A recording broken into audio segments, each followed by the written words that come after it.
नमस्कार, मैं हृदय कुमार प्रीत और आज पूर्वी चांबर साहब सबों का स्वागत करता हूं।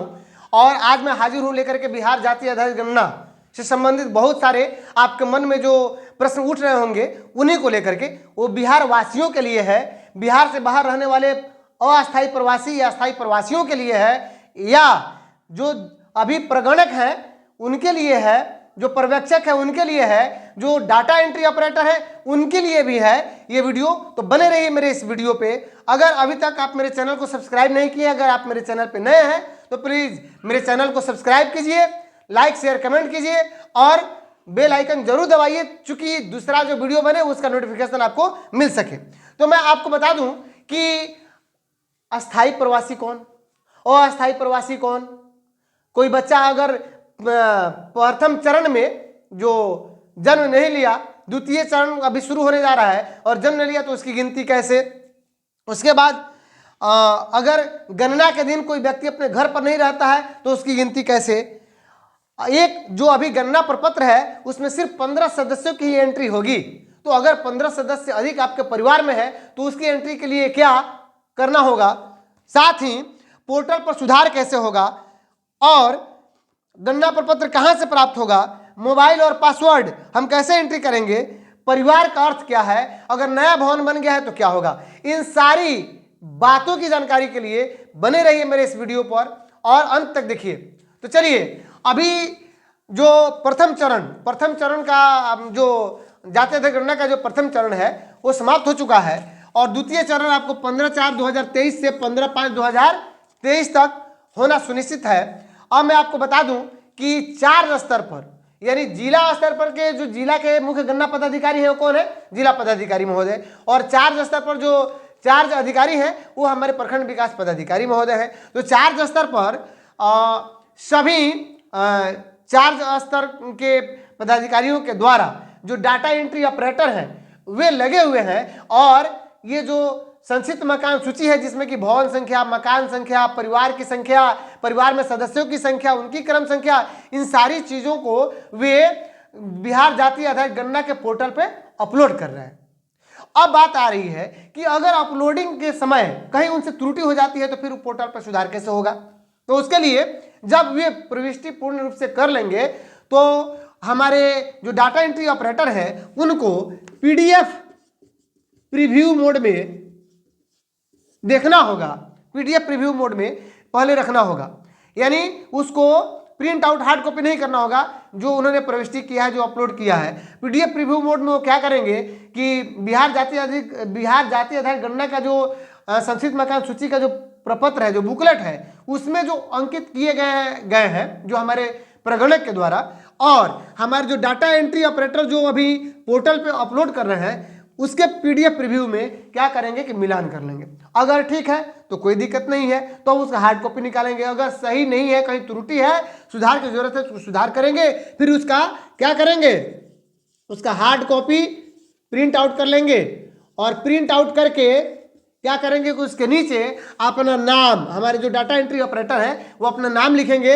हस्ताक्षर करेंगे और हस्ताक्षर करके हमारे जो प्रखंड के चार्ज अधिकारी हैं, प्रखंड विकास पदाधिकारी महोदय, उनको इसको समर्पित कर देंगे और समर्पित करने के बाद पोर्टल पे भी सबमिट बटन दबा देंगे, क्योंकि उस प्रखंड का टोटल यानी जितना उन्होंने अपलोड किया हुआ है वे सारी चीज वहां पे पोर्टल पे चला जाएगा।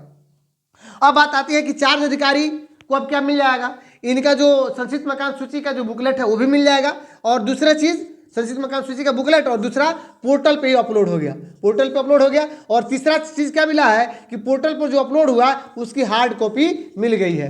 अब क्या करेंगे हमारे चार्ज अधिकारी अपने स्तर से अपने कर्मियों के द्वारा क्या करेंगे कि जो हार्ड कॉपी है उसकी मिलान इस हार्ड कॉपी की मिलान हमारे संक्षिप्त मकान सूची के जो बुकलेट है, ये बुकलेट क्या है जिसमें प्रगणक के द्वारा दिया गया है, इससे मिलान करेंगे। अगर इसमें कहीं से कोई त्रुटि है तो फिर हमारे डाटा एंट्री ऑपरेटर जो है, जो हमारे डाटा एंट्री जो ऑपरेटर है, उन ऑपरेटर के द्वारा क्या किया जाएगा, उनको फिर बुलाया जाएगा और बुला करके पोर्टल पे सुधार कराया जाएगा। सुधार करने के बाद फिर उसका हार्ड कॉपी वहां से निकाला जाएगा और उस हार्ड कॉपी को हमारे चार्ज अधिकारी क्या करेंगे, चार्ज अधिकारी उसको अनुमोदित करेंगे। क्या करेंगे, अनुमोदित करेंगे। साथ ही पोर्टल पे भी हमारे चार्ज अधिकारी उसको अनुमोदित करेंगे और इस तरह से उसमें अब हमारा जो बुकलेट है वो और पोर्टल और फिर जो हार्ड कॉपी है इसको अनुमोदित कर रहे हैं, क्योंकि बीच वाला हार्ड कॉपी में कुछ त्रुटि आ गई थी तो अनुमोदित कर दिए और ये भी हमारे उस बुकलेट के साथ टैग हो जाएगा हार्ड कॉपी। और इस तरह से क्यों ये सब किया जा रहा है कि त्रुटि नहीं रहे, शुद्ध प्रविष्टि हो, क्योंकि यही चीज जो द्वितीय अभी चरण चलने वाला है 15/4/2023 से 15/5/2023 तक, इसमें हमारे इसी द्वितीय चरण में प्रगणक महोदय, कौन कौन, प्रगणक महोदय और पर्यवेक्षक है ना, यानी सुपरवाइजर, ये लोग क्या करेंगे कि इस पे काम करेंगे। यानी अब काम दो तरह से करना है, गणना प्रपत्र पर भी काम करना है और मोबाइल ऐप पर भी काम करना है। अगर पिछला वीडियो आपने मेरा नहीं देखा होगा तो मैं डिस्क्रिप्शन में उस वीडियो का लिंक डाल दूंगा, आप उस वीडियो को देख लीजिएगा। तो इस तरह से आप देख लिए कि जो प्रविष्टि है पोर्टल पर, प्रविष्टि के लिए बहुत क्या कहते हैं कि सूक्ष्म नज़र सरकार बनाई हुई है कि ताकि कहीं से कोई गलती नहीं हो और हमारे प्रशासन के लोग लगे हुए हैं। अब आगे की जो बात है कि द्वितीय चरण में जो अब ये जो गणना प्रपत्र कहाँ से मिलने लगा, तो ये गणना प्रपत्र जो है, गणना प्रपत्र, ये गणना प्रपत्र ये आपको राज्य से मिलेगा और राज्य से कितना मिलेगा, तो आप जितने परिवारों की संख्या है उसमें 5% अधिक जोड़ करके आप क्या कीजिएगा, अधियाचना कीजिएगा, यानी मांग कीजिएगा।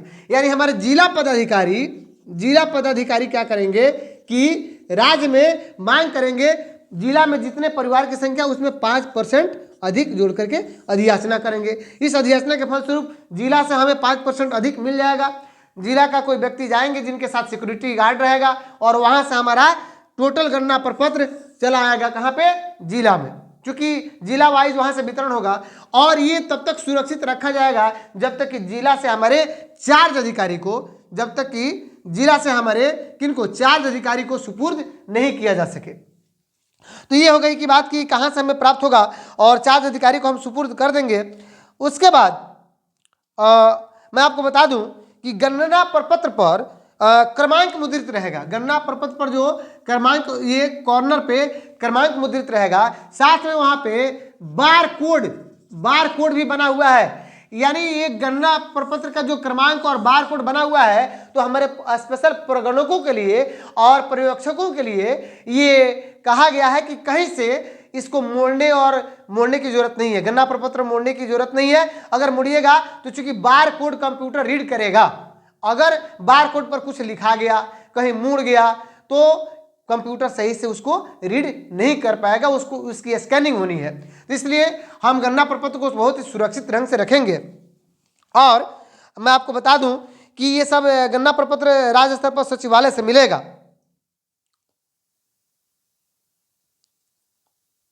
अब आगे की जो बात है कि द्वितीय चरण में वास्तविक गणना जो होगी तो कैसे होगी। द्वितीय चरण में वास्तविक गणना गणना स्थल पर होगी। गणना स्थल पर हमारे पर्यवेक्षक भी जाएंगे और प्रगणक भी जाएंगे। तो प्रगणक जाएंगे और देखेंगे कि वो व्यक्ति जो वहां पे जिस प्रथम चरण में जिस व्यक्ति की उन्होंने मकान सूचीकरण किया हुआ है और संक्षिप्त मकान सूची का जो विवरण है वो तो उनको पोर्टल पे उपलब्ध हो जाएगा। मैं दूसरे वीडियो में बताऊंगा कि कैसे उपलब्ध होगा। मैं तत्काल ये जो आदेश है हमारे बिहार सरकार के सचिव जो है मोहम्मद सुहेल, उनका जो आदेश है और आदेश संख्या 4583 है, तो उन्होंने सभी जिला पदाधिकारियों को जो एक आदेश निकाला है उस आदेश की प्रति मेरे पास है। मैं उसी में बता रहा हूँ कि उनमें कुछ अपडेट्स हैं। तो उस पर क्या होगा कि हमारे प्रगणक जाएंगे और जा करके वहाँ पे क्या करेंगे कि उसको गणना प्रपत्र में वो सारी सूचनाएं भरेंगे।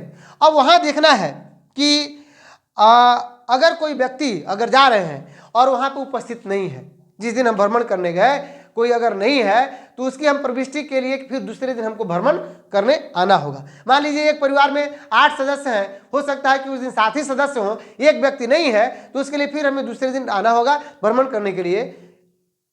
हो सकता है कि उस दिन भी वो व्यक्ति किसी आकस्मिक काम से बाहर हो। उस परिस्थिति में हम मोबाइल फोन से या वीडियो कॉल से उससे हम संपर्क करेंगे, आश्वस्त हो लेंगे कि आपकी गणना यहाँ पे हम कर रहे हैं, आप कहीं दूसरी जगह गणना नहीं न कराए हैं। अगर कराते हैं तो इसके जिम्मेदार आप स्वयं होंगे। अगर कोई व्यक्ति दो जगह जाति आधारित गणना में अपना गणना करवा ले रहा है तो सॉफ्टवेयर के माध्यम से उसकी पहचान सुनिश्चित की जाएगी और उसके ऊपर कार्रवाई होना भी सुनिश्चित है।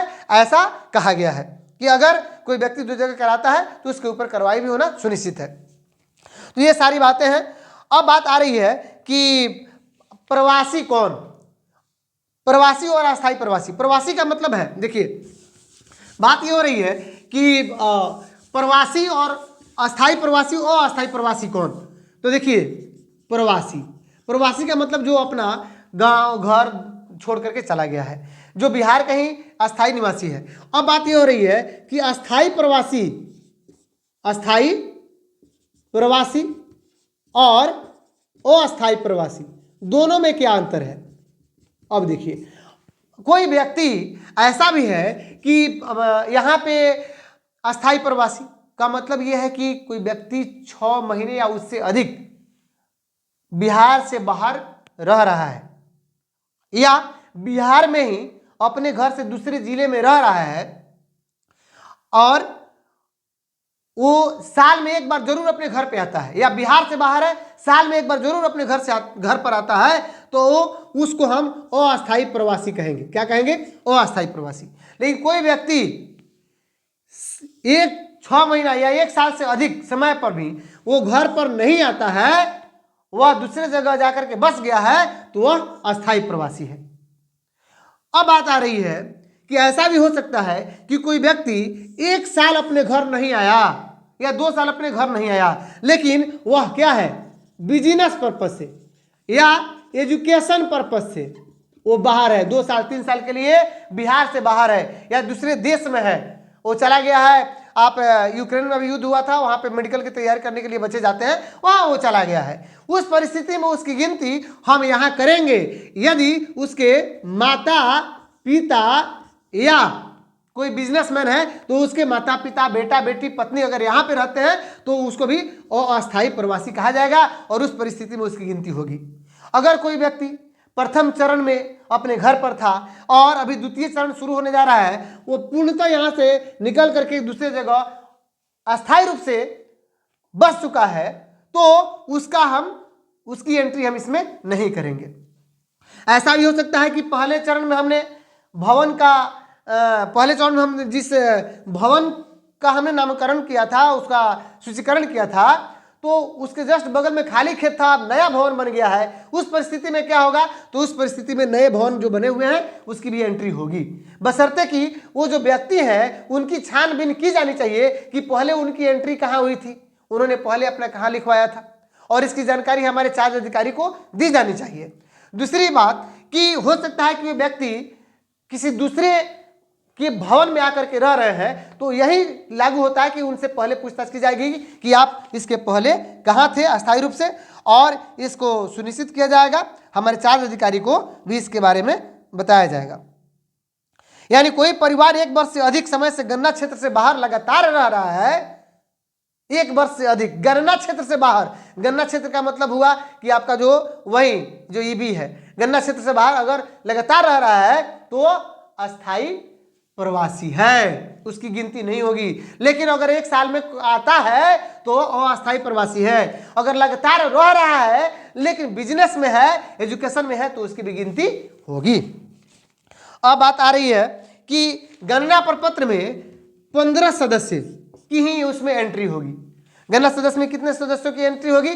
15 सदस्यों की एंट्री होगी। तो अब सवाल ये उठता है कि अगर किसी परिवार में 15 से ज़्यादा सदस्य हैं, 16 सदस्य हैं या 20 सदस्य हैं, उस परिस्थिति में क्या होगा?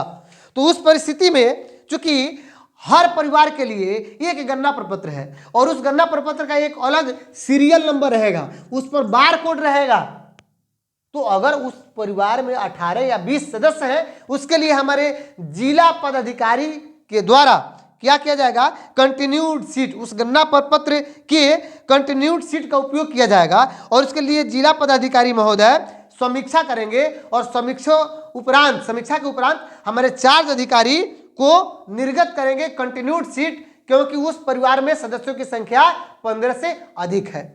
अब मेरे YouTube चैनल पे कुछ लोगों ने सवाल किया था कि सर हम बाहर रहते हैं, हमारी गिनती कैसे होगी?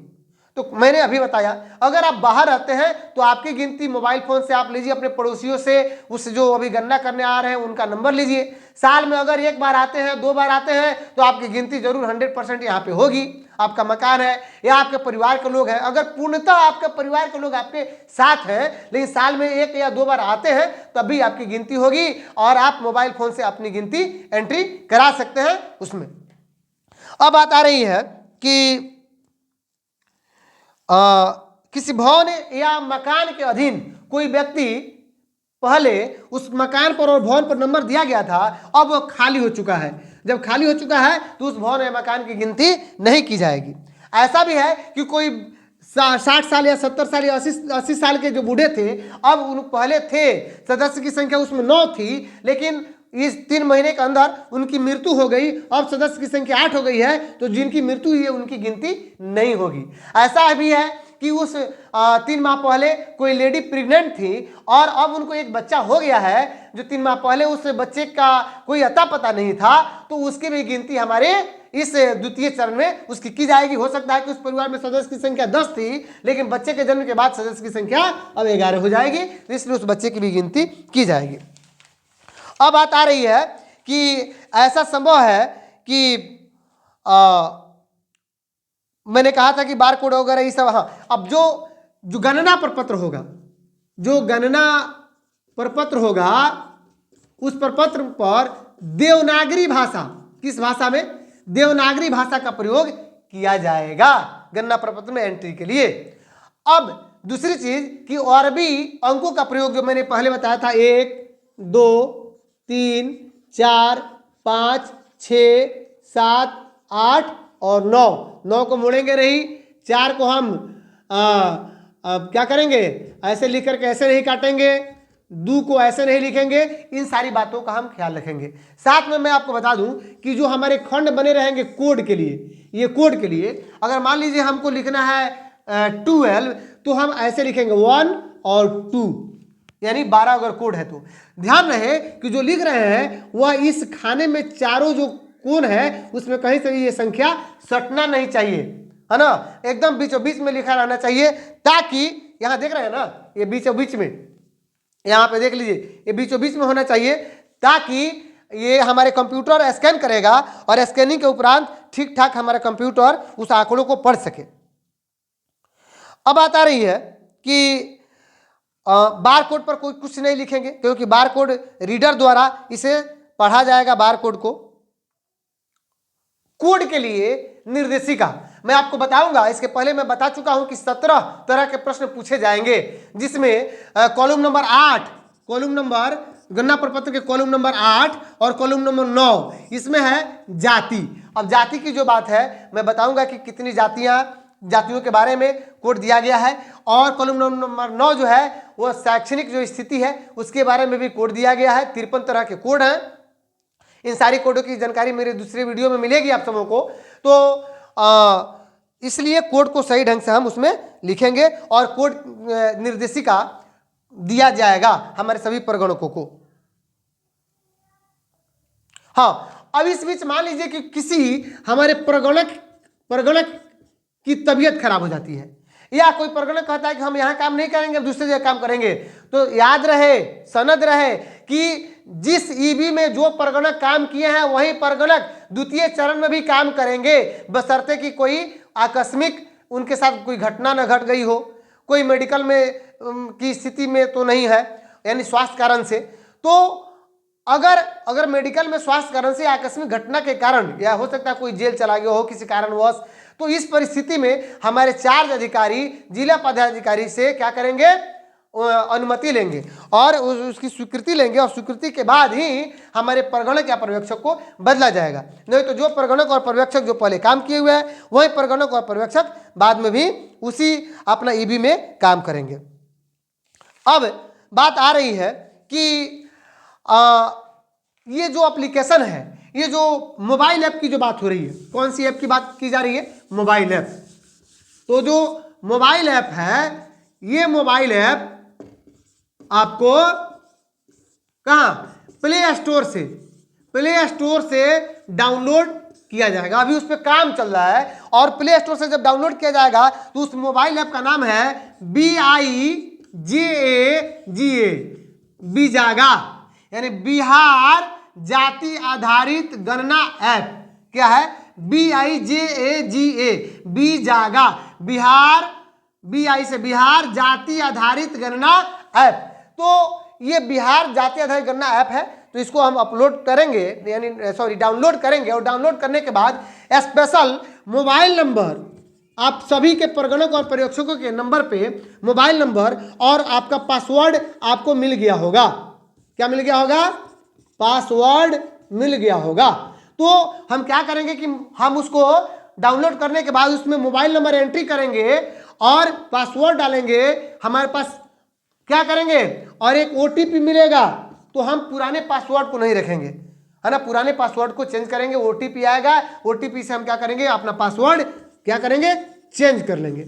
अब बात आ रही है जो मोबाइल नंबर है, तो हमारे जो जिला में या जो भी हमारे डाटा एंट्री ऑपरेटर हैं, ये ध्यान रखें कि मोबाइल नंबर सही हो, मोबाइल नंबर सही हमारा पोर्टल पे हो, ताकि उसी मोबाइल नंबर से हमारे प्रगणक और पर्यवेक्षकों को काम करना है। तो ऐसा ना हो कि मोबाइल नंबर गलत हो, जिससे कि हमारे द्वितीय चरण के जाति आधारित गणना में उनको बहुत सारी समस्याओं का सामना करना पड़े। तो ये भी ध्यान रखा जाना है, चूंकि प्रगणक और पर्यवेक्षकों का मोबाइल नंबर से ही रजिस्ट्रेशन होगा।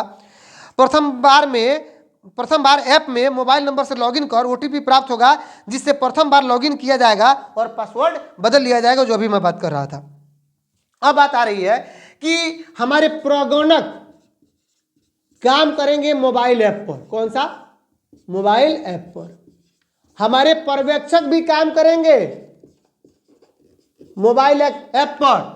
अब बात आ रही है कि प्रगणक डेली काम जो करेंगे, जितने परिवार की एंट्री करेंगे उसको डेली सिंक्रोनाइज करेंगे। अगर सिंक्रोनाइज नहीं करेंगे तो फिर दूसरे दिन का वो काम नहीं कर सकते हैं। तो डेली क्या करेंगे, है ना, सिंक का ऑप्शन होगा, सिंक्रोनाइज का ऑप्शन होगा, सिंक्रोनाइज करेंगे। और जैसे ही सिंक्रोनाइज करेंगे, टोटल जो अपडेट है वो पोर्टल क्या चला जाएगा, पर्यवेक्षक के ऐप पे चला जाएगा। जो पर्यवेक्षक अपना उनका एक अलग ढंग से होगा, तो उनके पर्यवेक्षक में खुल जाएगा। यानी आपने प्रगणक ने जितना काम किया, ये सारा जैसे सिंक्रोनाइज किया, ये पर्यवेक्षक के पास चला गया, और पर्यवेक्षक क्या करेंगे, उसकी जांच करेंगे। यानी देखिए, जांच कई तरह की हो रही है। एक प्रगणक अपना कर रहे हैं, लिख रहे हैं, पर्यवेक्षक उसकी जांच करेंगे। पर्यवेक्षक जब उसको करेंगे, पूर्णतः करने के बाद वो भी सिंक्रोनाइज करेंगे, पोर्टल पे जाएगा। फिर हमारे चार्ज पदाधिकारी करेंगे जांच उसका, यानी प्रखंड स्तर पर। फिर जब वो जाएंगे, वो पूर्णतः 15/5 को जो सबमिट करेंगे, फिर जिला स्तर पर उसकी समीक्षा होगी, उसकी जांच होगी, जो हमारे मुख्य चार्ज, जो मुख्य गणना अधिकारी हैं। तो इस प्रकार से ये आंकड़ों की प्रविष्टि है। और मोबाइल ऐप पर प्रगणक द्वारा प्रत्येक दिन आंकड़ों की प्रविष्टि के उपरांत सिंक्रोनाइज करते ही संपूर्ण आंकड़ा पर्यवेक्षक के जो मॉड्यूल, पर्यवेक्षक का जो मॉड्यूल में प्राप्त हो जाएगा, जो उनका पर्यवेक्षक का जो मॉड्यूल है। और उसके बाद जब पर्यवेक्षक क्या करेंगे, इस आंकड़ा समर्पित करेंगे, तो संपूर्ण आंकड़ा कहाँ चला जाएगा, बिहार जाति आधारित गणना के पोर्टल पर चलाया जाएगा। और फिर उसके बाद मैंने बता दिया कि क्या क्या होगा। और ध्यान रखने वाली बात है कि जो गणना प्रपत्र है, क्या है, गणना प्रपत्र, गणना प्रपत्र, इसको हम वाटर प्रूफ है ना, प्लास्टिक में रखेंगे, ताकि ये नष्ट न हो, बर्बाद न हो। और जो संपूर्ण जो अभिलेख है, चार्ज रजिस्टर की एक प्रति भरे गणना प्रपत्र उपयोग में। हाँ, और दूसरी चीज की, अगर आपको अधिक मिला है गणना प्रपत्र, तो उसको हम क्या करेंगे कि एक्स्ट्रा जो अभिलेख है उसको हम क्या करेंगे, वापस कर देंगे। किसको? चार्ज अधिकारी को वापस कर देंगे। इस प्रकार से 15/5 को आपका कार्य आपका पूर्ण हो जाएगा। अब बात आ रही है कि मोबाइल ऐप कहाँ से, मोबाइल ऐप पर क्या क्या हम करेंगे, और गणना प्रपत्र में हमें क्या क्या भरना होगा। नेक्स्ट वीडियो में मैं इन सारी बातों की जानकारी दूंगा। बहुत बहुत धन्यवाद, बने रहिए मेरे चैनल पे और पूरी वीडियो जरूर देखें। Thank you.